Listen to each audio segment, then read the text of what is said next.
오늘 깊이 파헤쳐볼 주제는 바로 김현진 옥취록입니다. 한 정치인 측은의 통화 내용이 담긴 이 파일 하나가 어떻게 500억 원대 선거자금 의혹, 나아가 국정농단 논란까지 불러왔는지 지금부터 관련 자료들을 통해 하나하나 짚어보겠습니다. 이 모든 논란 딱 하나의 음성 파일에서 시작됐습니다. 대체 어떤 내용이 담겨 있길래 한국 정치계가 이렇게 발칵 뒤집힌 걸까요?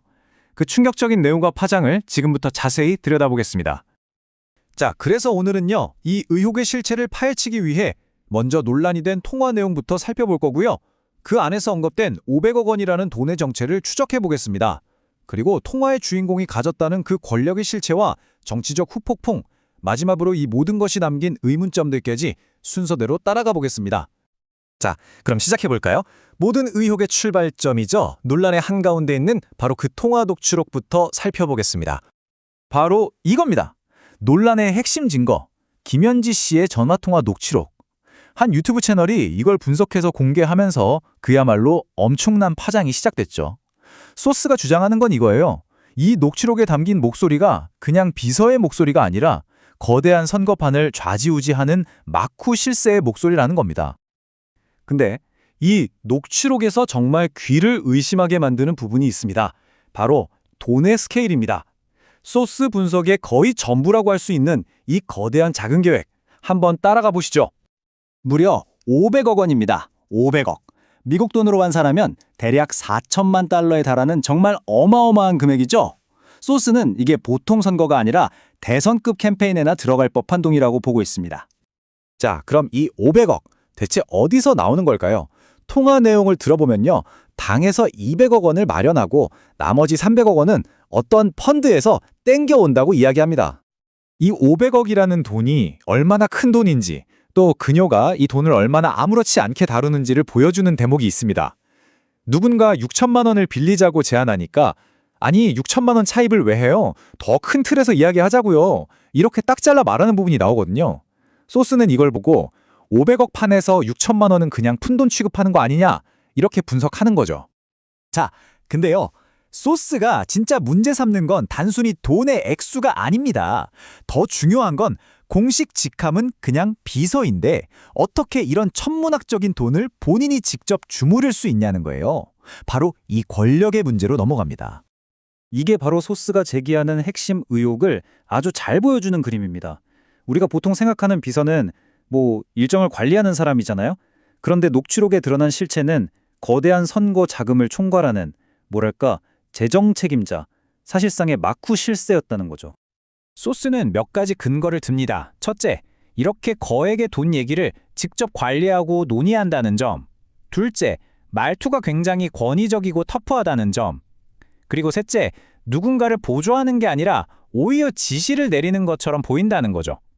이 정도면 캠프 리더가 정말 절대적으로 신임하지 않고는 불가능한 일 아니겠어요? 자, 이런 녹취록이 세상에 공개됐으니 당연히 정치권이 발칵 뒤집혔겠죠. 그런데 여기서부터 소스는 또 다른 의혹을 제기합니다. 바로 그녀를 보호하기 위한 정치적 방패막이 작동하기 시작했다는 겁니다. 다음 이야기로 넘어가기 전에 국정감사가 뭔지 간단히 짚고 가야 합니다. 국회에서 국회의원들이 정부 기관이나 관련자들을 불러서 이거 제대로 한 거 맞습니까? 하고 따져 묻는 아주 중요한 절차라고 보시면 돼요. 소스가 주장하는 건 이겁니다.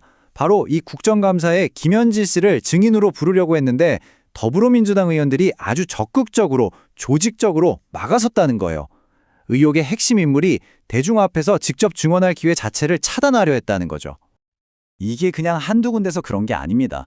김현지 씨를 증인으로 부르려고 했던 국회 상임위원회가 무려 8곳이나 됐다고 해요.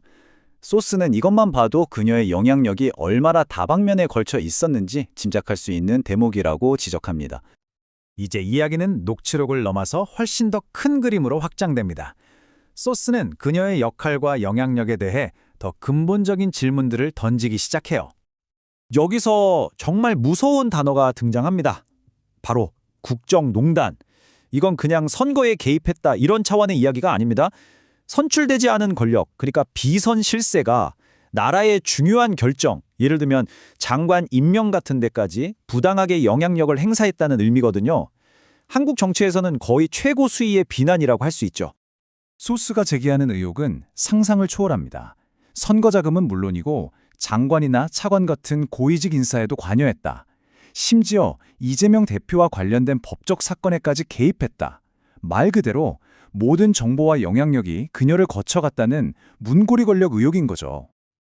그리고 마지막으로 소스는 정치적인 의혹을 넘어 아주 개인적인 질문들로 끝을 맺습니다. 예를 들면 두 자녀가 싱가포르에서 유학 중인데 그 비싼 학비는 도대체 어디서 났을까?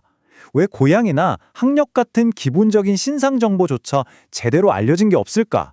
그리고 그녀의 영향력이 과연 이재명 대표의 부인보다도 더 막강했을까? 이런 질문들을 던지면서 미스터리를 더 깊게 만드는 거죠.